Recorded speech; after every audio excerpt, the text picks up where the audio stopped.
And there's the opening bell on Wall Street. Lots of excitement as we kick off what could be another record-setting week here for the markets. You're looking at Archer there bringing the opening bell from the New York Stock Exchange, and also some excitement there from the NASDAQ. We got team coverage for you of the biggest market movers that you're seeing at the open. Yahoo Finance's Madison still standing by for us at the floor of the New York Stock Exchange. And Jared Blickery is by the Interactive taking a look at some of those big moves here at the open. But Maddie, let me first send it down to you. What are you hearing from traders as we kick off a more optimistic, hopefully, a week here ahead of some of these very important earnings results that we're going to be getting out over the next several weeks?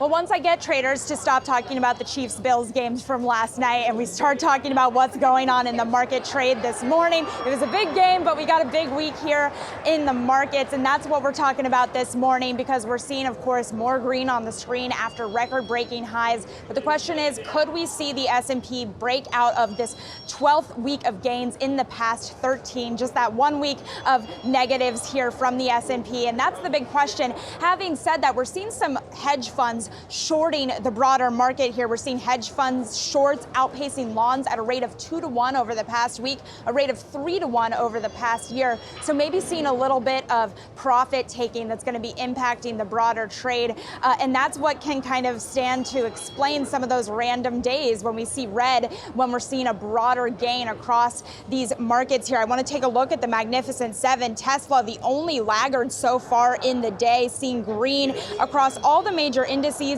But the question is, are we going to see a broadening? Max Kettner from HSBC throwing water on that idea this morning, saying that there's no more room to go up without that broadening. Stuart Kaiser this morning saying that if we don't see that broadening, we are probably not looking at investing more into things like the Russell 2000, which is down about 3% year to date. Instead, looking at something like maybe the S&P equal weighted index. But again, that is far more performing in the laggards than the green, which is what we're seeing in the broader S&P today. All right, tons to keep track of. Just beginning a new week here. Fresh breath of air for everyone here in Madison. Thanks so much.